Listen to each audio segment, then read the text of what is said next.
brought to you by Soundlibra.com. You can find a direct link to our full library in the description of this audio, or visit us anytime at Soundlibra.com.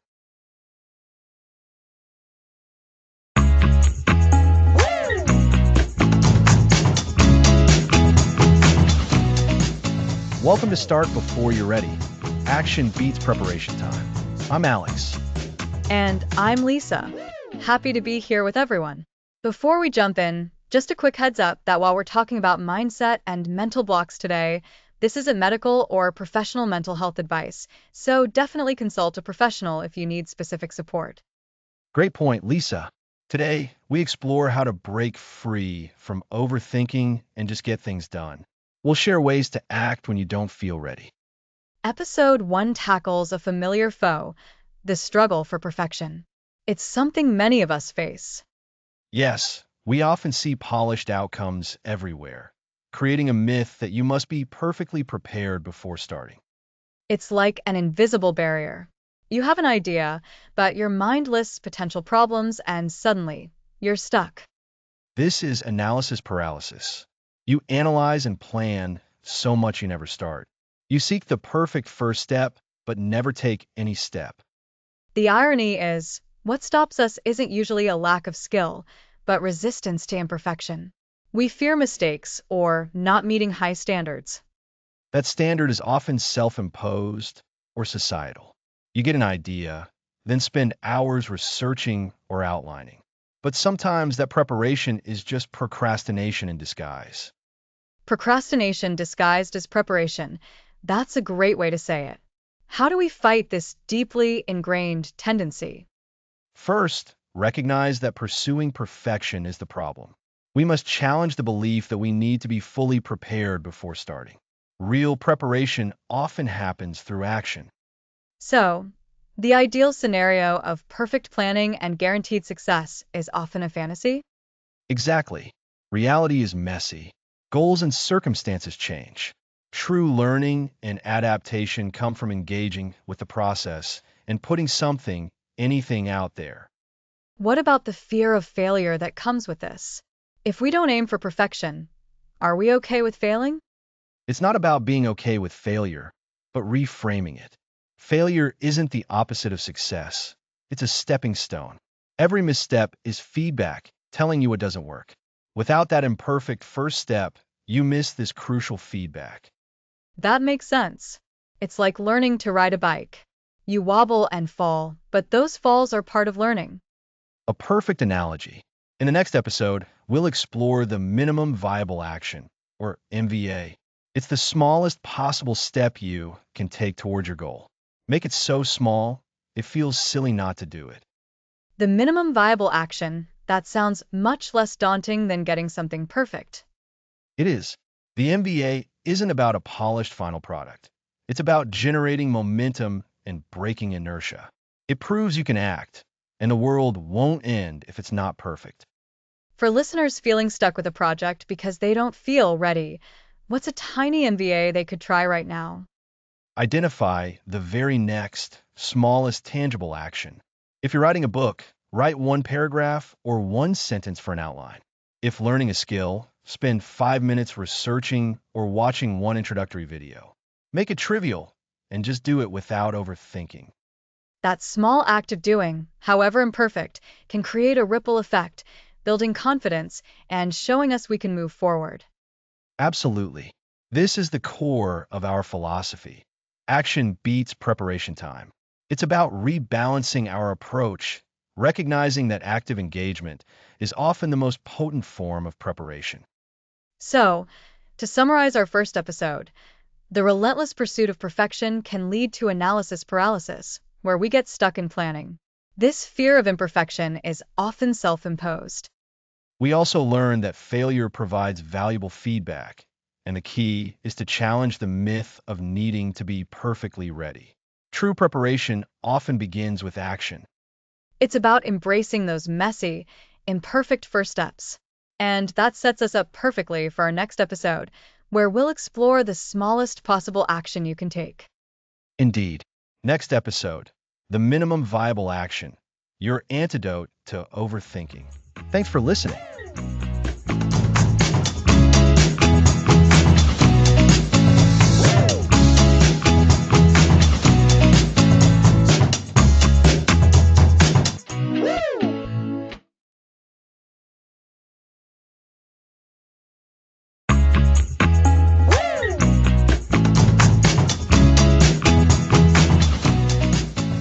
Welcome back. Last time we covered the tyranny of perfect.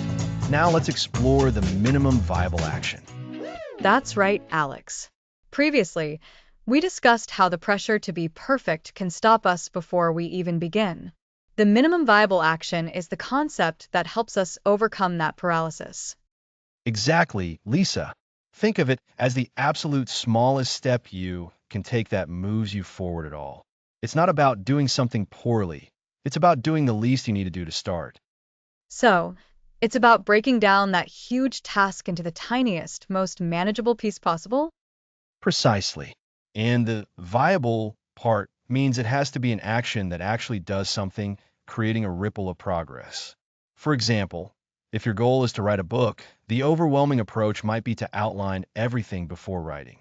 The MVA, however, could be simply opening a document and writing one sentence, or even just deciding on the title.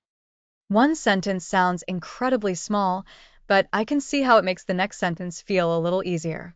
It's like, okay, I've done that. What's next? That's the magic. You're not aiming for quality with the MVA, you're aiming for initiation. You dramatically lower the barrier to entry. Consider someone wanting to start a business. The perfect plan might involve extensive research, business plans, and funding.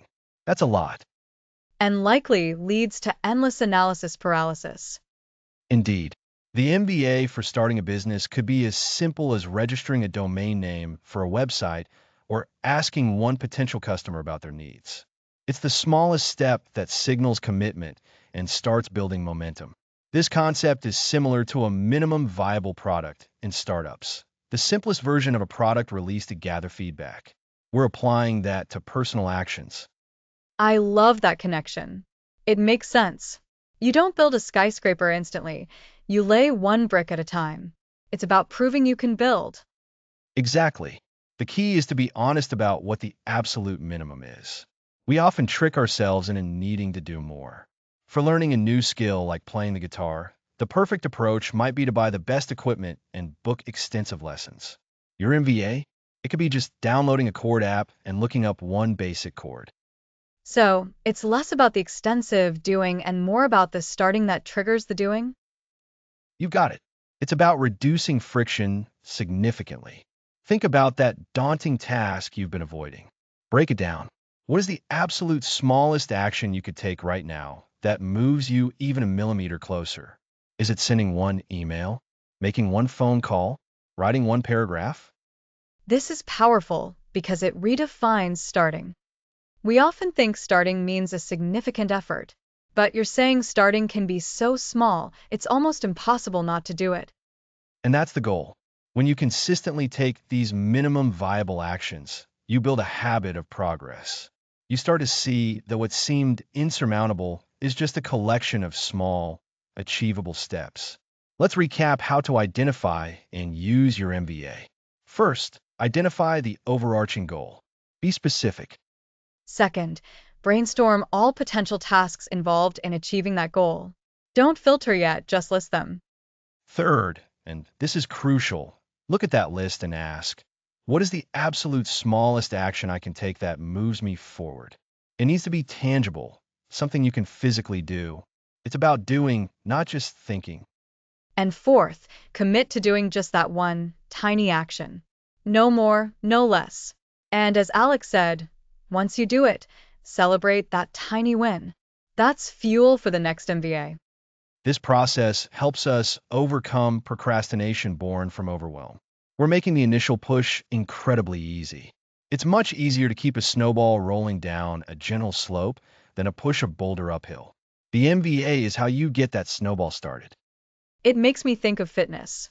People often say, I'll start exercising tomorrow. But the MVA could be as simple as doing 5 push-ups today, or just walking around the block once. That tiny commitment makes starting far less daunting. Absolutely. And the beauty is, once you do that one thing, the inertia shifts. You've proven to yourself that you can act. You've built a fraction of momentum. Often, once you've done that one tiny action, you find yourself willing to do the next, and then the next. That one sentence for your book might lead to another. Those 5 push-ups might lead to a short jog. So, to summarize, The minimum viable action is the absolute smallest, most actionable step to initiate progress. It's not about perfection. It's about dramatically reducing the friction to start. By identifying and committing to these tiny actions, we build momentum, overcome overwhelm, and prove to ourselves we can move forward. That's the essence of it. The power of the MVA lies in its simplicity and its ability to bypass our internal resistance. It's about making starting so easy that you can't not do it.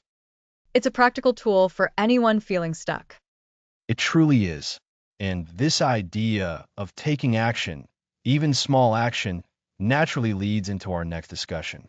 We'll be exploring why the act of doing itself is often a superior teacher to endless planning. So, next episode, Learning by Doing, the ultimate teacher. You won't want to miss it.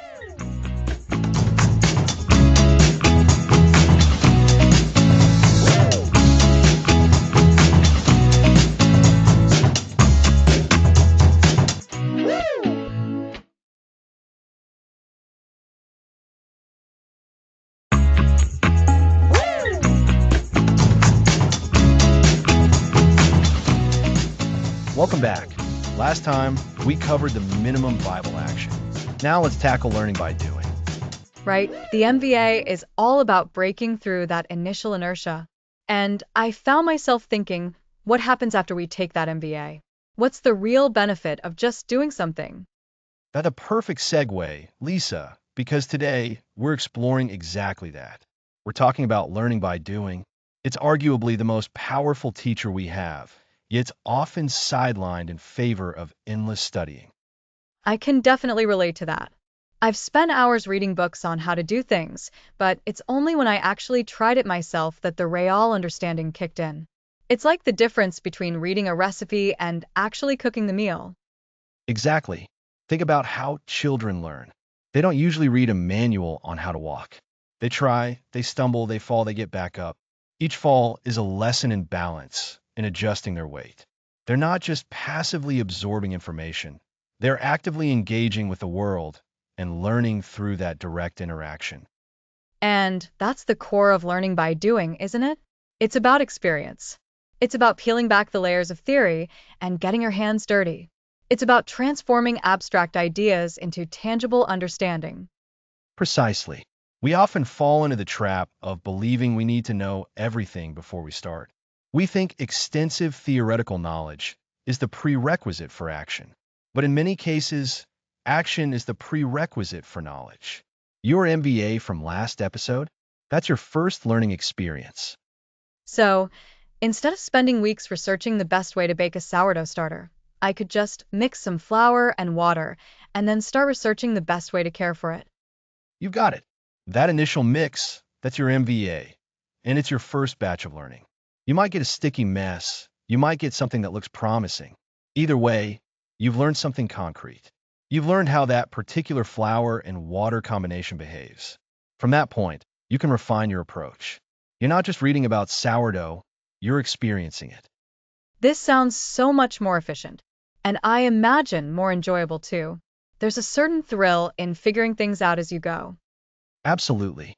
And it's not just about personal projects. This applies to careers, to developing new skills, to virtually anything. Consider learning a new language.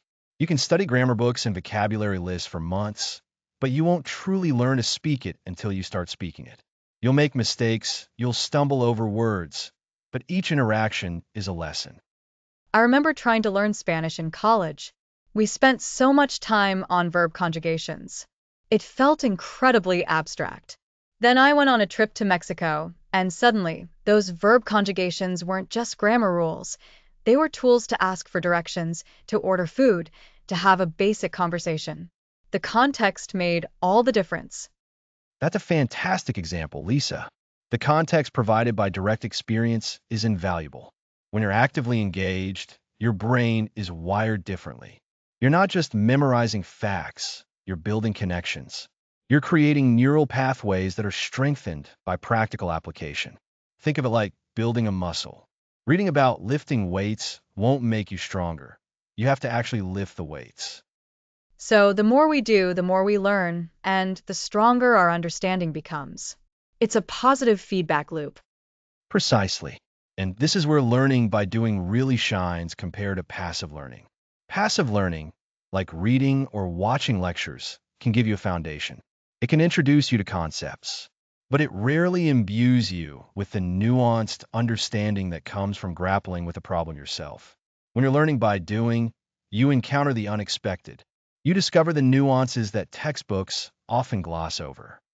I've always thought of it like building furniture. You can read every manual and watch every tutorial on how to assemble a bookshelf. You might understand the importance of using a level or not over-tightening screws. But until you actually pick up the screwdriver and start fitting the pieces together, you don't truly know how it feels, the subtle resistance of the wood, the satisfying click when two pieces align correctly. That's a brilliant analogy, and it highlights how learning by doing engages more of your senses, more of your cognitive abilities. You're not just processing information, you're problem solving in real time. You're adapting. You're making decisions based on immediate feedback. This active engagement leads to deeper retention. You remember what you did far more vividly than what you merely read. So, to recap for our listeners, we often prioritize theoretical knowledge, but learning by doing or experiential learning offers a much more effective path to true understanding. Our MVAs are not just starting points, they are our initial learning opportunities. By taking action, we gain practical experience, build stronger connections in our minds, and retain information more effectively than through passive study alone. Exactly, Lisa. It's about moving from knowing about something to knowing how to do something. And the beauty of it is, every MVA, no matter how small, propels you forward on this learning journey. Even a failed attempt provides valuable data. It tells you what doesn't work, which is just as important as knowing what does. It's about embracing the process, the experimentation. It's about understanding that mistakes aren't setbacks, they're learning opportunities. And that leads us perfectly into our next episode. We'll be diving headfirst into embracing imperfection and the idea of good enough. Get ready to tackle the fear of failure head on. Thanks for listening.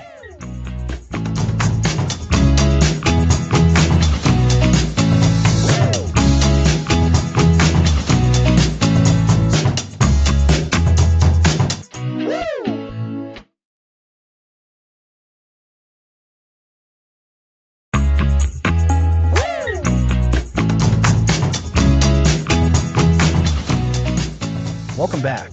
Last time we covered learning by doing. Now let's tackle embracing imperfection. Right, Alex?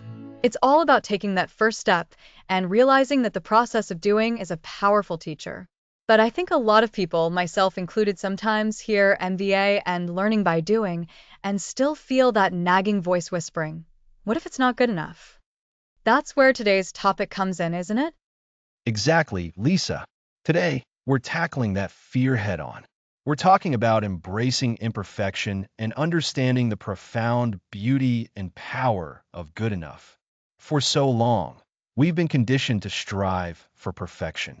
We see polished end results in books, in movies, on social media, and we mistakenly believe that's how things always start.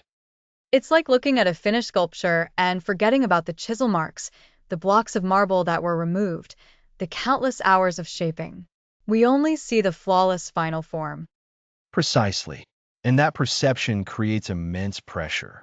The pressure to get it right on the first try, to have all the answers before we even begin, to create something truly flawless from the outset. But that's simply not how genuine progress is made. In fact, the pursuit of perfection is often the biggest roadblock to taking action. So, embracing imperfection isn't about settling for sloppy work, is it? It's about redefining our relationship with the initial stages of any endeavor. Absolutely spot on. Embracing imperfection means recognizing that your first attempt, your MVA, your anything that gets you moving, is inherently a starting point, not a destination. It's meant to be a stepping stone, not a finished masterpiece. Think about it. If you're learning to cook, your very first attempt at a new dish might not be Michelin star worthy. It might be a little too salty or a bit bland, or you might have burned the edges. Oh, I've definitely had those moments in the kitchen. Me too. But does that mean you give up on cooking forever? Of course not. You taste it, you learn from mistakes, too much salt, not enough heat, and you adjust for next time. That little bit of imperfection is what shows you what to improve. It's the vital feedback that guides your learning.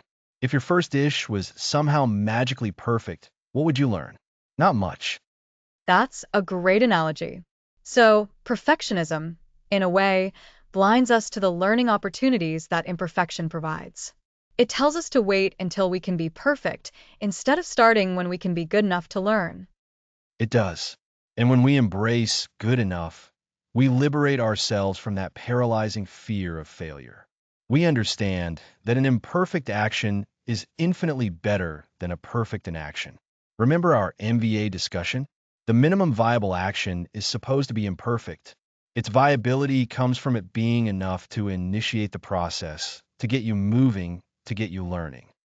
So, the good enough mindset is the engine that drives the MVA. It gives us permission to launch that MVA without expecting it to be a finished product. Exactly.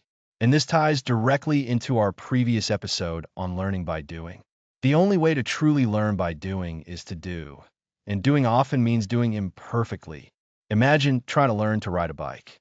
You're not going to hop on and pedal flawlessly from the absolute start. You're going to wobble, you might fall, you'll definitely get scraped knees. Those are all imperfect moments, but they are essential. Each wobble, each fall, teaches you something about balance, about steering, about how to recover. And if you waited until you could perfectly balance on a bike without even trying, you'd never learn to ride. Never. Embracing imperfection means shifting your internal dialogue.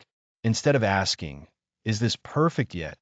You start asking, is this good enough to move me forward? Is this good enough to learn from? Is this good enough to discover the next step? This is where the beauty truly lies. You're not just accepting flaws, you're leveraging them as information. That's a powerful reframing. It turns what we often perceive as a negative, imperfection, into a positive, a tool for progress.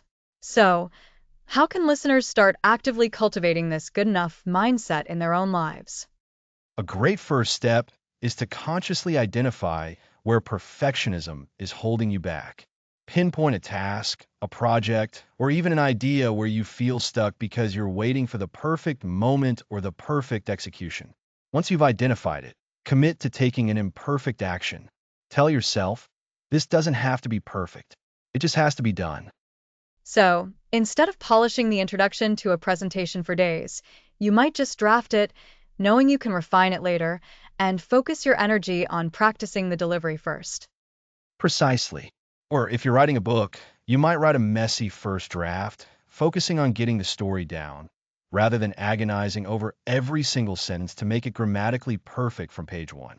The goal is to get the core idea out, to start the momentum. This messy first draft is the good enough to begin learning and iterating on. Another strategy could be to set time limits for tasks. If you know you only have an hour to complete a certain part of a project, you're naturally less likely to chase an unattainable level of perfection. You'll focus on achieving what's possible within that time frame. Excellent point, Lisa. Time boxing is a fantastic tool for managing perfectionism. It forces you to prioritize and to be pragmatic. And don't forget the power of seeking feedback early. Imperfect work is ripe for feedback. By sharing your good enough creations, you invite others to help you identify blind spots and areas for improvement that you might have missed, even if you were aiming for perfection. So, to quickly recap what we've covered, we've talked about how the pressure to be perfect can be a major obstacle to starting and making progress. We reframed imperfection not as a flaw, but as an essential part of learning. It shows us what to improve. We connected this idea to our previous discussions on minimum viable action and learning by doing, highlighting how embracing good enough fuels both. And we've offered practical strategies like identifying perfectionist blocks, setting time limits, and seeking early feedback to help you cultivate this mindset. Ultimately, embracing imperfection is about freeing yourself to act. It's about understanding that your efforts don't need to be flawless to be valuable.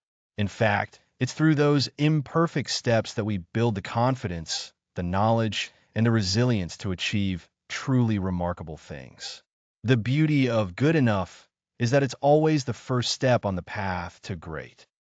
Which is a fantastic lead in to our next episode, where we'll explore how to build on these small, imperfect wins to create powerful momentum. Next episode, the power of momentum, small wins, big leaps.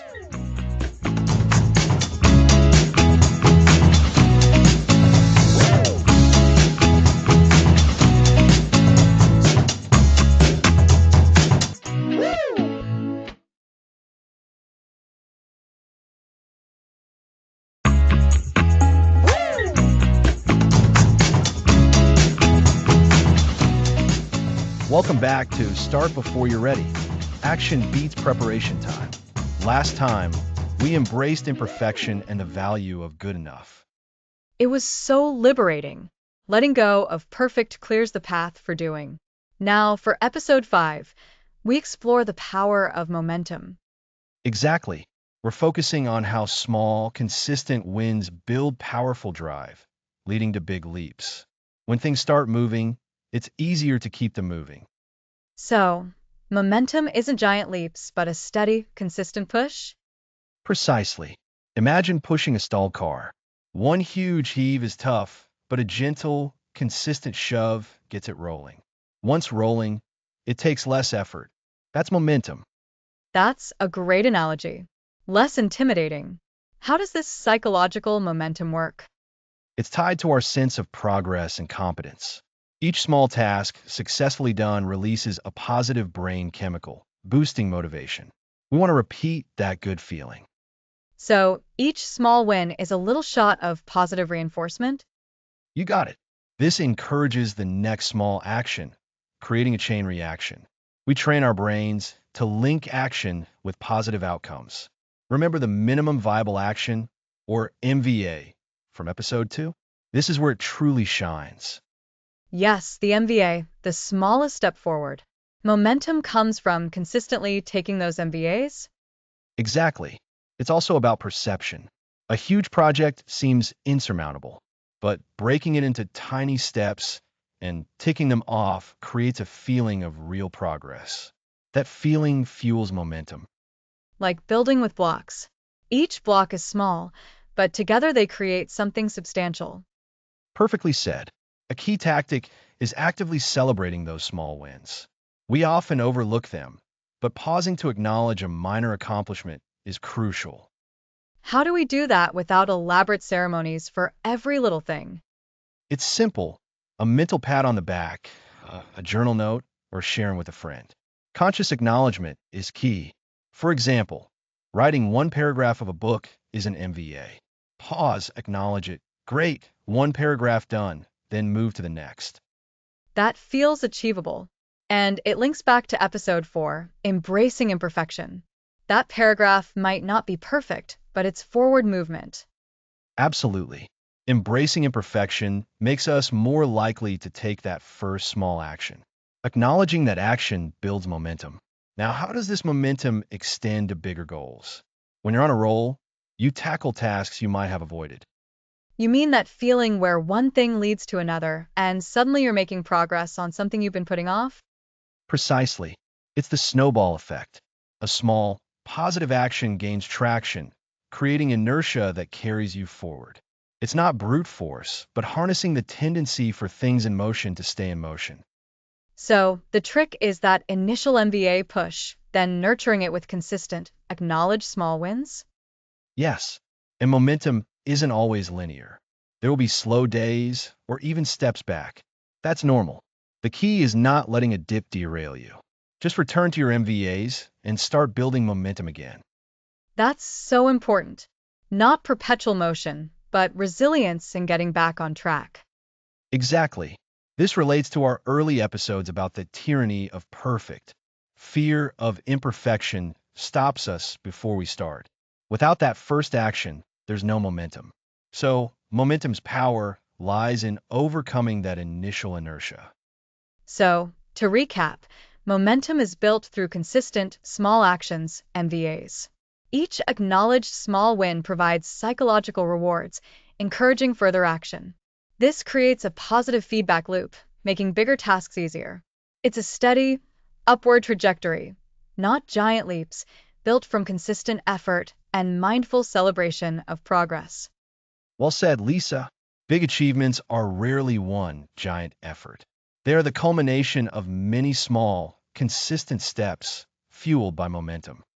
It's like the journey of 1,000 miles begins with a single step, but it's the consistent taking of those steps and acknowledging each one that truly powers our journey.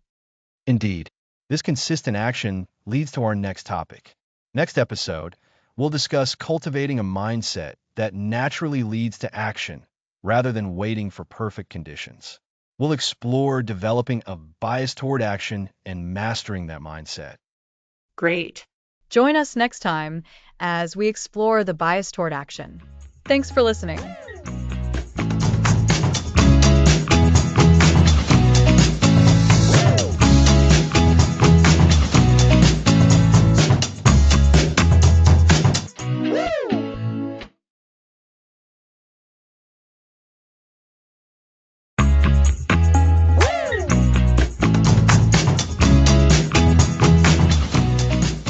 Welcome back to Start Before You're Ready.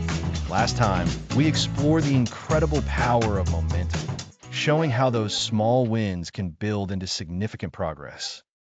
That was a great episode, Alex. Building momentum reminded me that even when you feel stuck, taking that first small step can unlock so much. Exactly. And that brings us perfectly to today's topic, cultivating a bias toward action.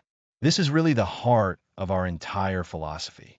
It's about making action your default setting, rather than waiting for perfect conditions or perfect readiness. A bias toward action. I like that. It implies a natural inclination, not something you have to force all the time. But how do we actually cultivate that? Because for many people, myself included sometimes, passivity or overthinking can feel like the default. It's a fantastic question, Lisa. It starts with understanding our mindset. Think of your mind like a garden. You can either let weeds of doubt, fear, and perfectionism take over, or you can actively plant seeds of proactivity and courage. A bias toward action means choosing to water those seeds of action every single day.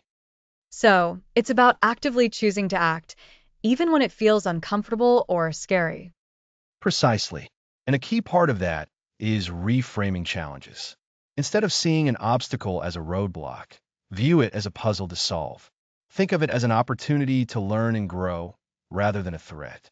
When you shift your perspective from "can I do this" to "how can I do this," you've already taken a huge step.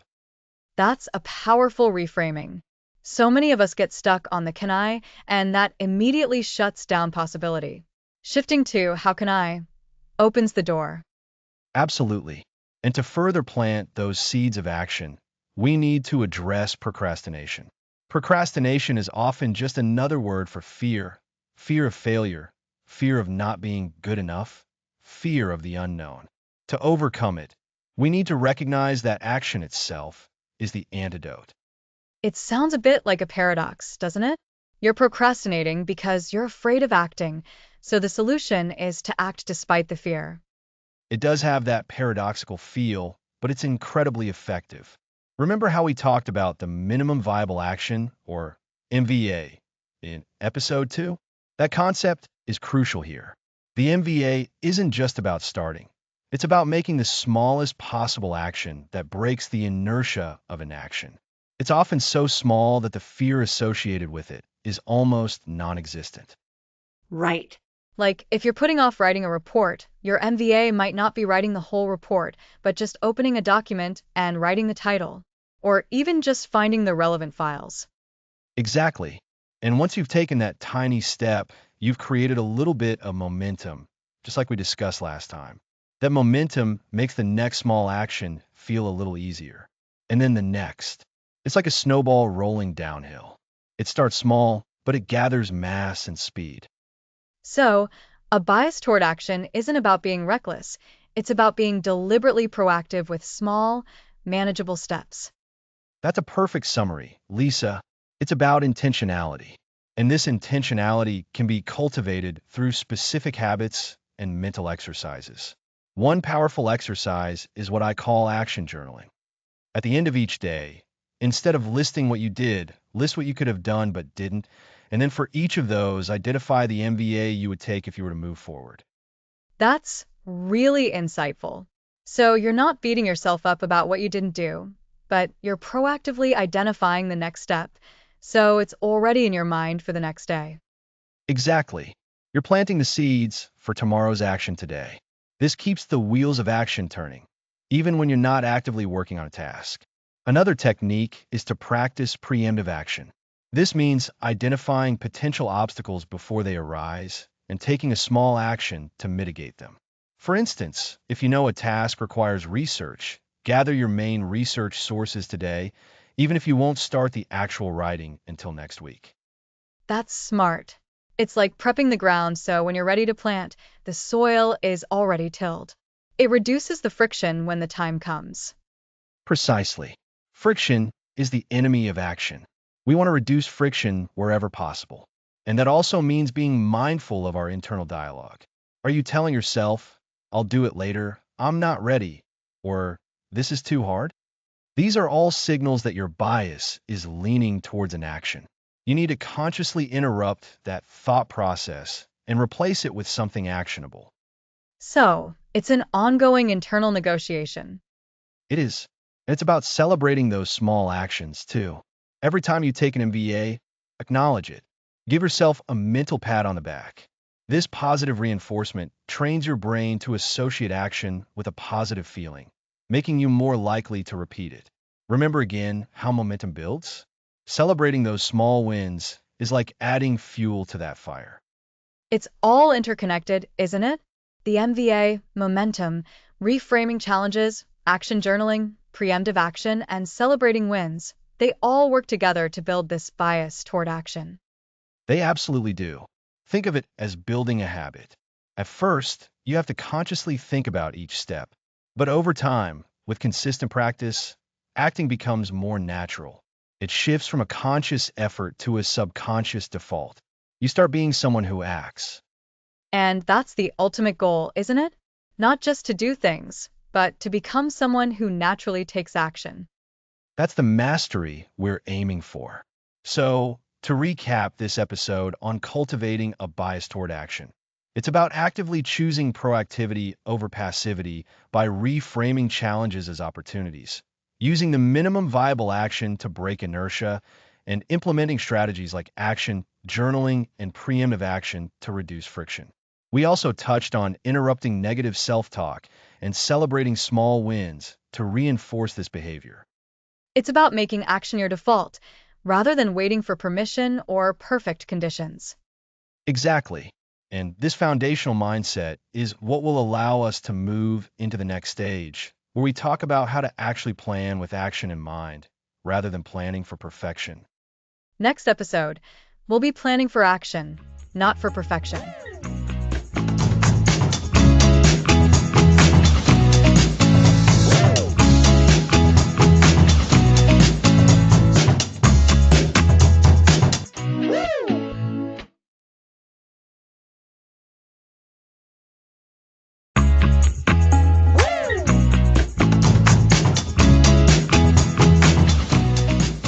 Welcome back.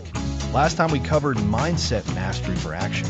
Now let's tackle planning for action, not for perfection. When we hear planning, many picture detailed spreadsheets and exhaustive research. It can feel overwhelming and become its own form of procrastination. We plan ourselves into an action. Exactly. It's like preparing for a marathon by staring at your running shoes. Try to anticipate every pebble. You'll never run if you only prepare for the idea of running. Planning for action means creating a roadmap that prioritizes movement and learning.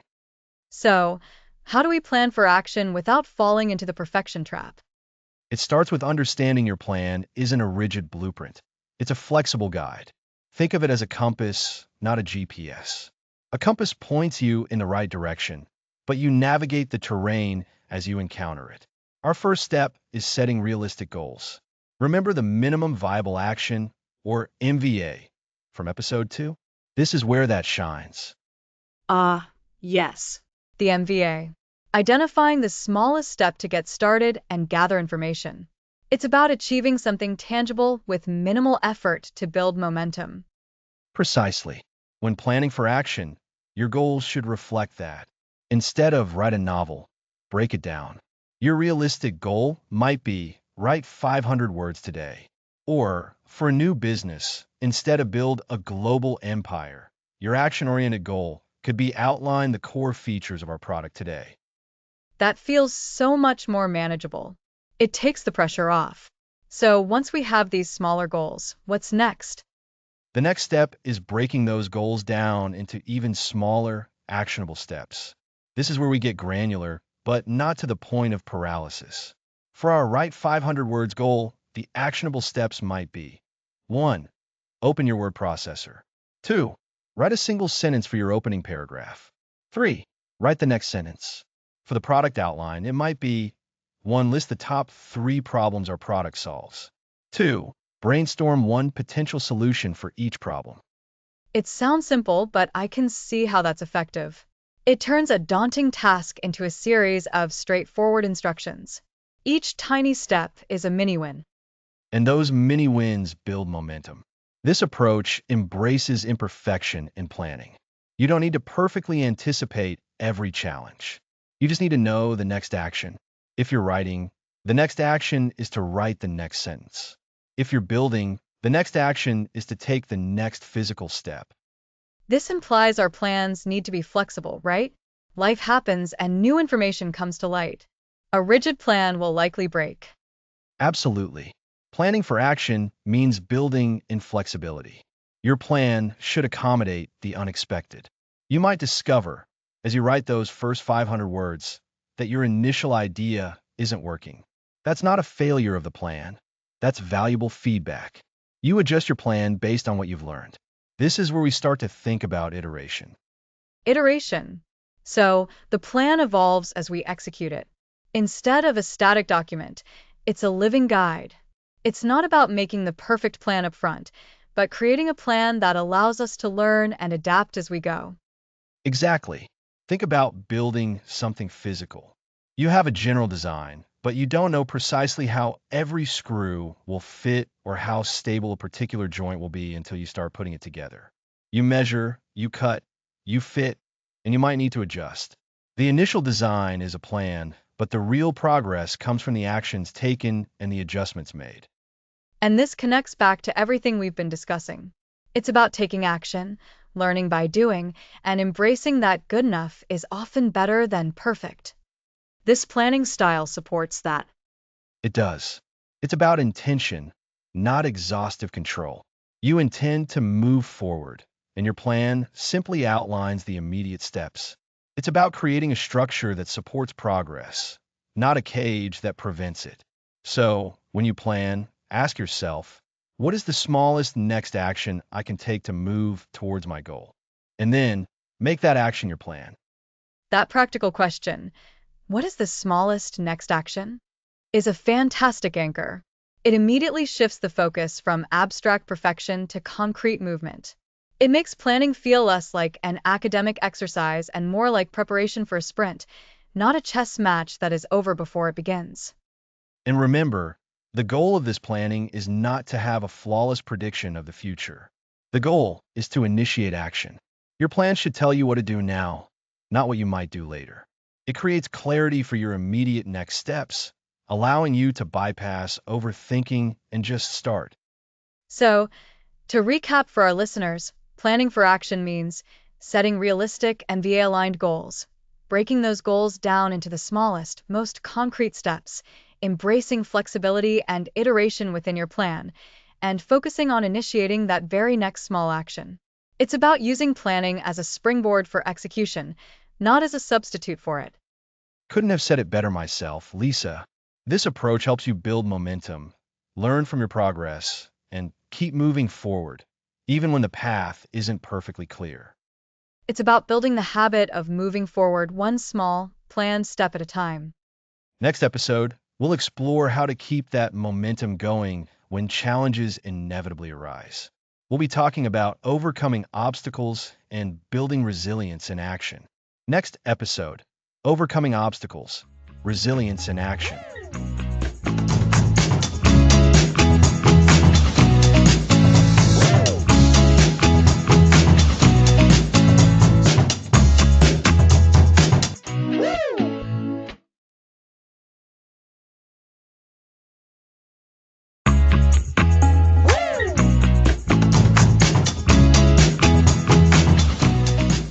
Today, we're diving into what happens when momentum hits a wall. That's right, Alex. No matter how well we plan or how enthusiastic we are, things don't always go according to plan.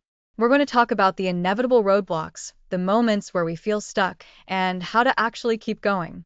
We're focusing on resilience, building that inner strength to bounce back when challenges arise.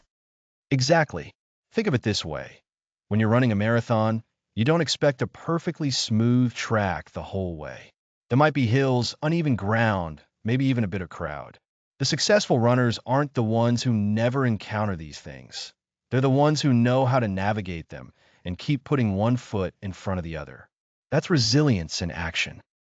So, what's the first step in developing this resilience when we hit those hurdles?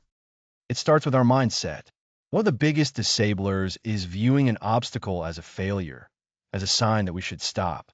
Instead, we need to reframe it. An obstacle isn't a dead end, it's a detour. It's a puzzle to solve or an opportunity to learn something new. Remember how we talked about learning from doing in episode 3? This is where that principle really shines. So, instead of saying, I can't do this, we should be asking, how can I do this? Or, what can I learn from this situation? Precisely, Lisa. It's shifting from a mindset where you believe your abilities are fixed to one where you understand that challenges help you grow. When you encounter a problem, ask yourself, what is this trying to teach me? What new skill do I need to acquire to overcome this?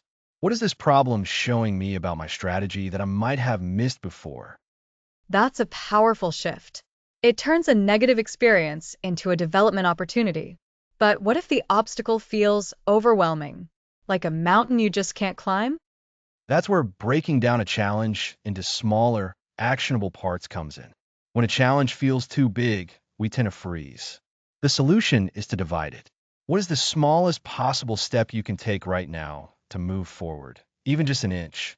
If your big goal is to write a book and you hit writer's block on chapter 5, the smallest step might not be writing the chapter. It might be outlining a single paragraph, brainstorming a few character ideas, or even just rereading what you've already written.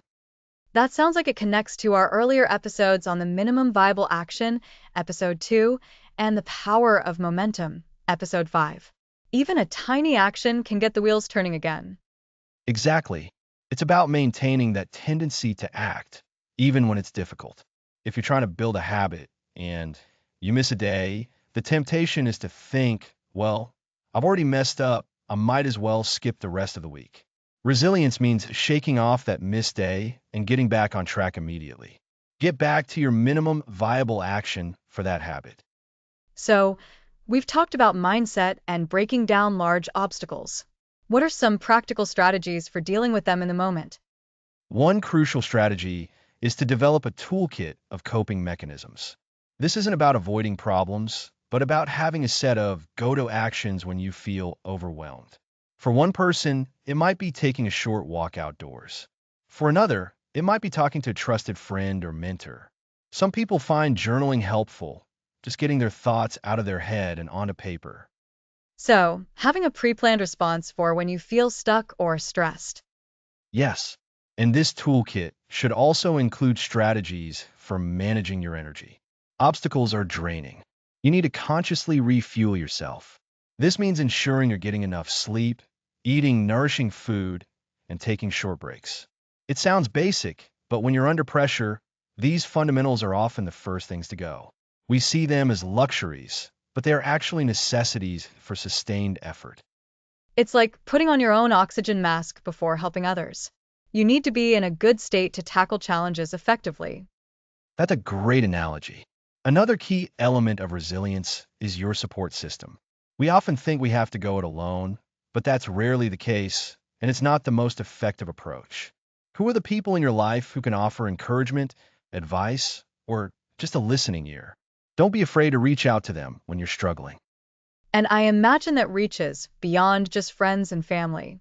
It could be colleagues, a professional coach, or even a community of people working towards similar goals.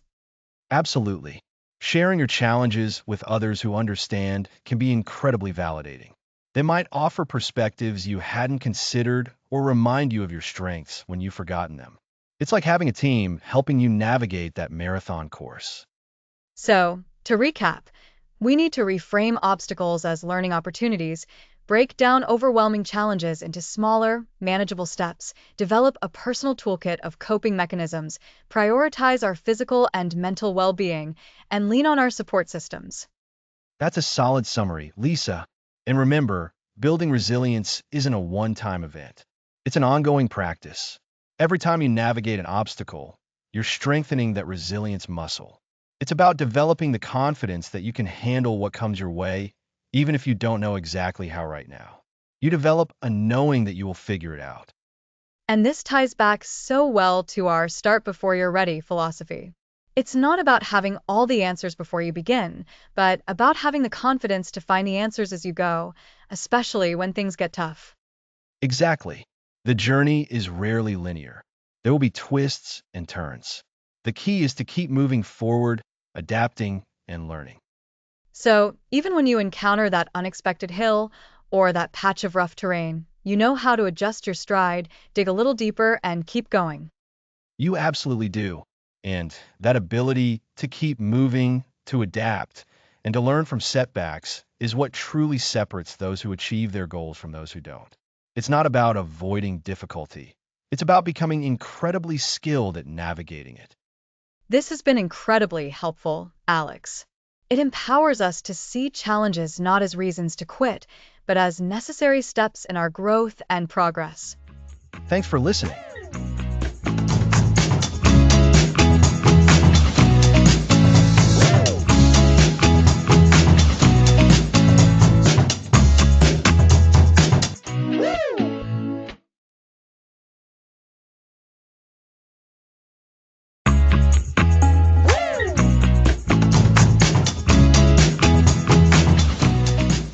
Welcome back.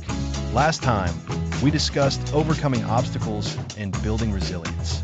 Now, let's get into the feedback loop. That's right, Alex. Feedback is crucial for growth, and it's not just about opinions. It's about learning from the actual results of our actions. Remember episode 3 on learning by doing? The outcome of your actions is a powerful form of feedback. Precisely. Think of baking a cake. You follow a recipe and bake it. The feedback isn't just someone saying they like cake. The feedback is if the cake is dry or moist. That dryness gives you information about your process. Maybe the oven was too hot or you baked it too long. So, we take our minimum viable action. Remember that from episode 2? We put it out there, and then we observe the actual outcomes. What happened with the cake? Yes, and then we interpret that information. Not all feedback is helpful. There's a big difference between constructive feedback and crippling criticism. Criticism can really shut you down, can it? Absolutely.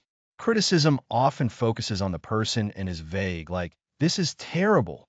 Constructive feedback is specific, actionable, and focuses on the thing you did, not you. It tells you why it might not be working.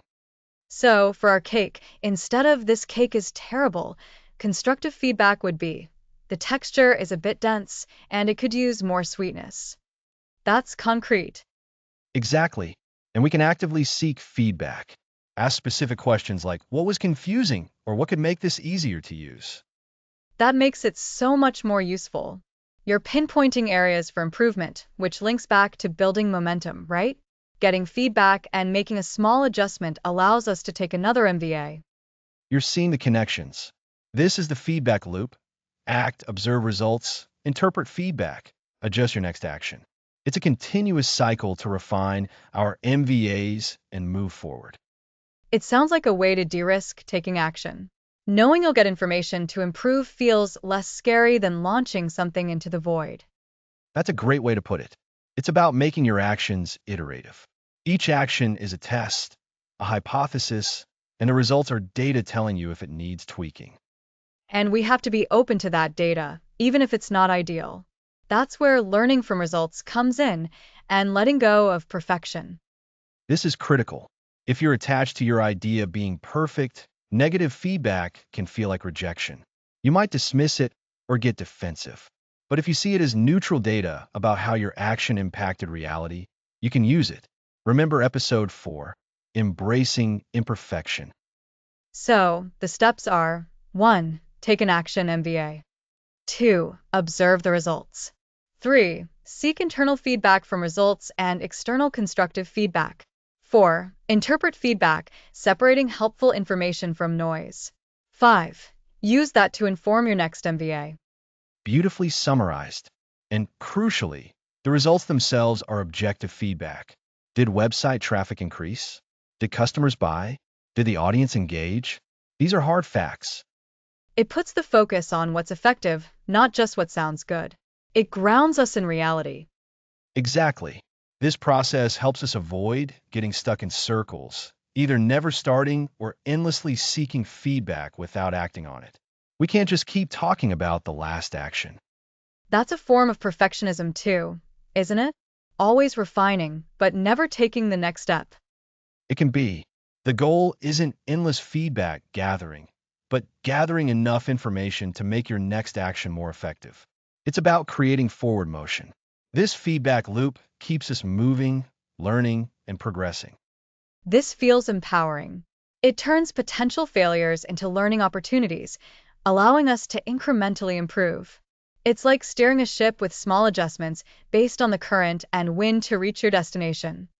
That's a perfect analogy. And it's about cultivating that bias toward action from episode 6. You act, get information, adjust, act again. It's dynamic.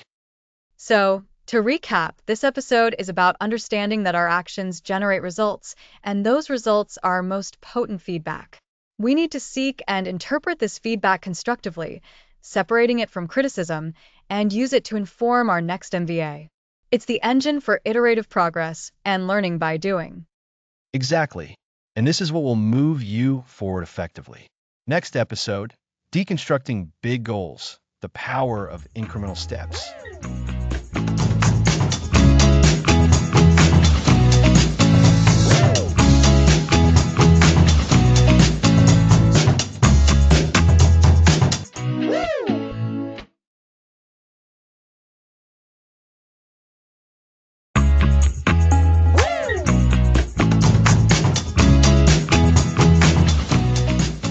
Welcome back to Start Before You're Ready.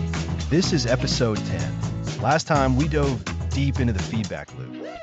Today, Alex, we're tackling something that feels really daunting for many people, deconstructing big goals into smaller, manageable steps.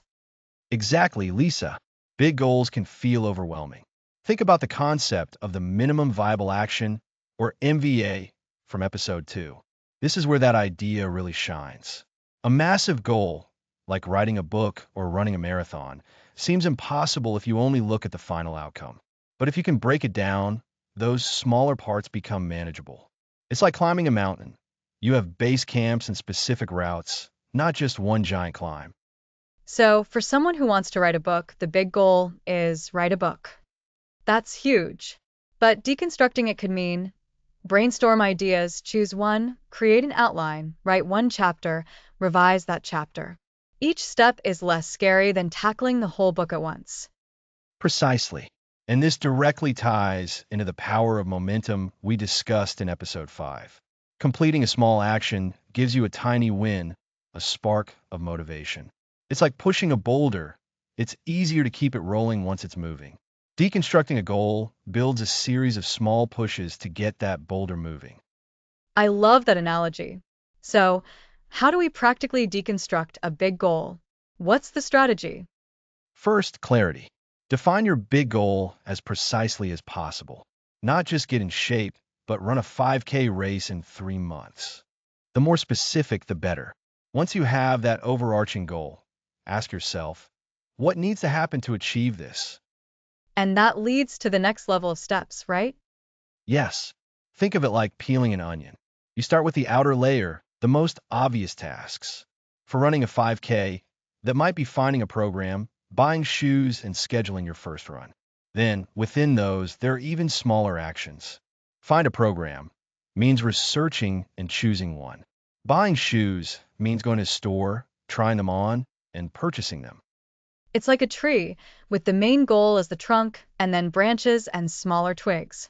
Each twig is a concrete action. That's a great visualization. The key is to break things down until each step feels simple enough to do without overthinking. If a step still feels too big, break it down further. If write one chapter is daunting, break it down to write one page or write for 30 minutes. The goal is to minimize the mental friction to starting. And once we have these steps, how do we approach them? Once you have your deconstructed steps, you need to prioritize. What needs to happen first? For our 5K runner, you can't schedule runs until you have a program and shoes. So, finding a program and getting shoes become higher priority. So, it's a logical progression, building a sequence. Exactly. And this is where we leverage our bias towards action. Once you have your smallest, most actionable steps defined, pick one and do it. Don't wait for the perfect time. Don't wait until you feel ready. Just take that minimum viable action.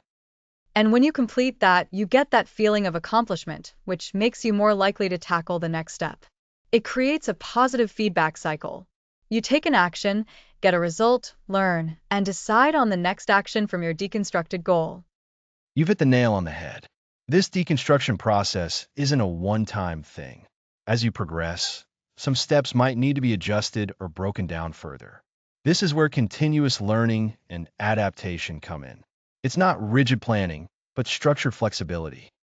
So, to recap, first, define your big goal with clarity. Second, break it down layer by layer into small, executable steps. Third, prioritize these steps logically. And fourth, pick the most actionable step and just take it, building momentum. That's a fantastic summary.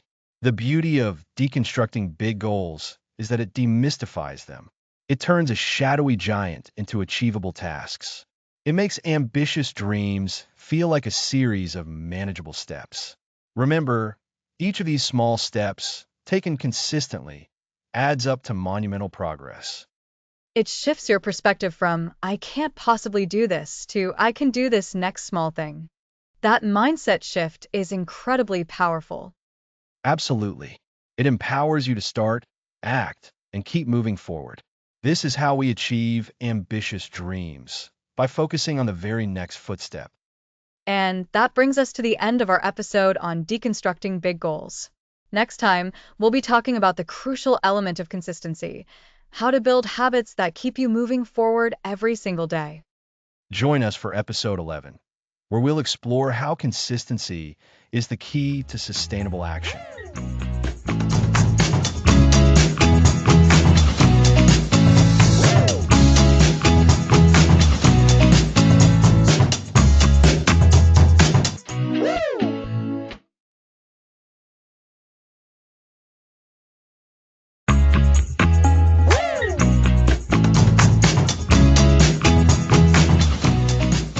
Welcome back to Start Before You're Ready. Last time we discussed breaking down big goals into smaller steps. And today, Alex, we're focusing on consistency. It can sound overwhelming, like a huge, unwavering commitment. It absolutely can. But true consistency isn't about massive, infrequent efforts. It's about small, regular actions that build upon each other. Remember minimum viable action in episode 2? Consistency is what drives those MVAs forward daily. So, it's small, consistent steps rather than one giant leap? Exactly. Picture watering a plant. One huge spill of water is too much. It can drown the roots. But a little bit of water every single day, that's what helps the plant grow strong and healthy over time. Consistency is the same for our goals. It's the daily drip that fuels our progress. That's a great analogy. But how do we actually become consistent, especially when life gets messy? Motivation is so unreliable. Motivation is indeed a fleeting feeling. Relying solely on it leads to inconsistency. That's where habits come in. Habits are automatic behaviors we perform without much thought or inspiration. They are the foundation for sustainable action. So, the real focus today is building habits that keep us moving forward. Precisely. In episode 6, we talked about cultivating a bias toward action. Habits are the perfect way to solidify that bias. They remove the decision making. Instead of asking, should I write today? And falling into procrastination, a habit means you simply do it because it's what you always do. So, if my goal is to write for 30 minutes daily, a habit means I just sit down and write, no second guessing. That's the goal. And the key to building those habits is to start incredibly small. This relates back to episode 10, where we deconstructed big goals. A habit of writing for 30 minutes might be too much if you're just starting. Try a habit of writing for just 5 minutes, or even just opening your writing document. That's your minimum viable action for that habit. Okay, 5 minutes seems much more achievable. What's the next step after establishing that tiny habit? The next step is to be incredibly consistent with that small habit. For those 5 minutes, show up every single day, even on days you don't feel like it. This is how you strengthen the habit loop. You'll be surprised how quickly those 5 minutes can become 10, then 15, perhaps even reaching your original goal of 30. So, the success of the smaller habit relies on its repetition. It reinforces the behavior. Exactly. And during this process, remember episode 8 on overcoming obstacles. There will be days you miss your habit. Life happens. The crucial part is not letting that one missed day derail you completely. Don't fall into the trap of thinking, I missed it yesterday, so my whole streak is ruined. I'll restart next week. That all or nothing thinking. That's a real consistency killer. It is. Instead, adopt the never miss twice rule. If you miss your 5 minutes of writing today, make it your absolute priority to do it tomorrow. One missed day doesn't break the habit. A pattern of missed days does. This proactive approach to handling setbacks is vital. That's a really empowering rule. Never miss twice.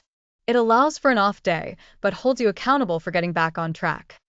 It does. And as you build these consistent habits, you naturally create momentum, just like we discussed in episode 5. Each small, consistent action builds on the last, creating a snowball effect. You start to feel a sense of accomplishment, which fuels your motivation to continue. It's a virtuous cycle. Small actions breed consistency. Consistency builds momentum, and momentum makes future actions easier. You've got it.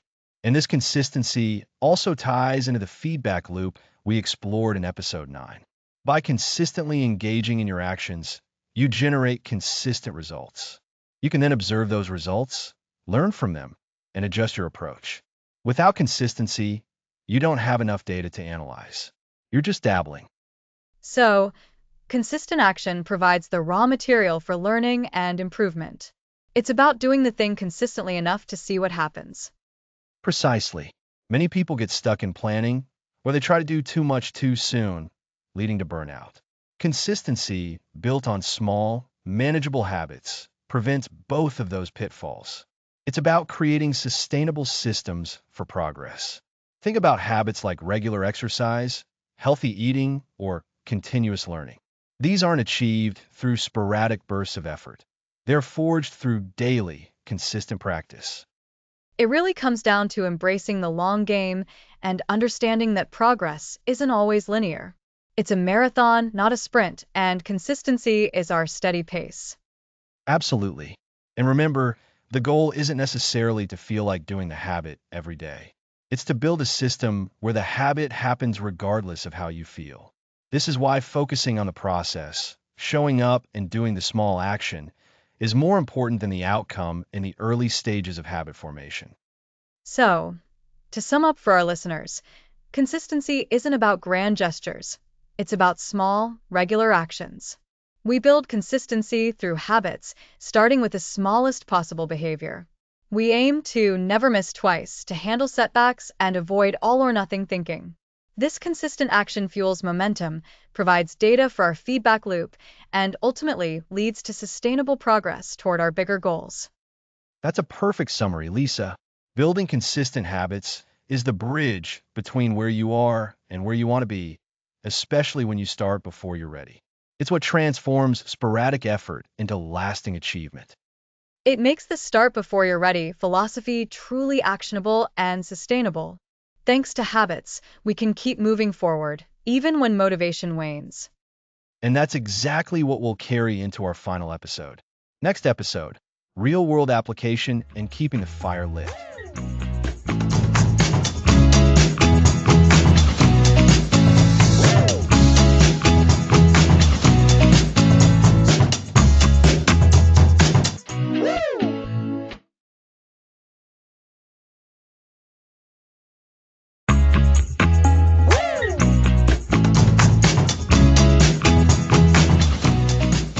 Welcome everyone to the final episode of Start Before You're Ready.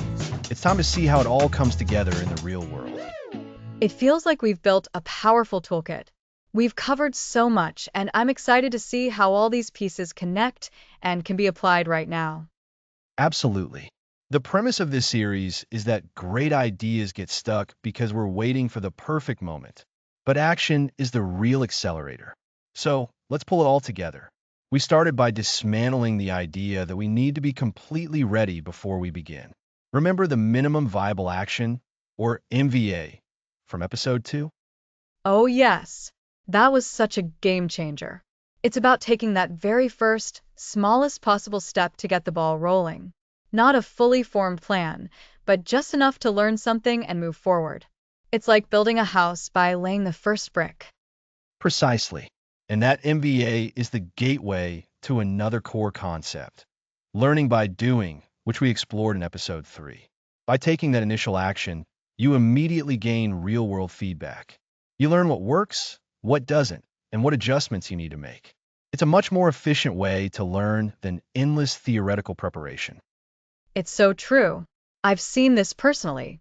Instead of agonizing over writing a website description, I just wrote something, put it up, and then improved it based on how it resonated. It was imperfect, but it was live and learning, which ties into episode 4's idea of embracing imperfection. The idea that good enough is often the best starting point.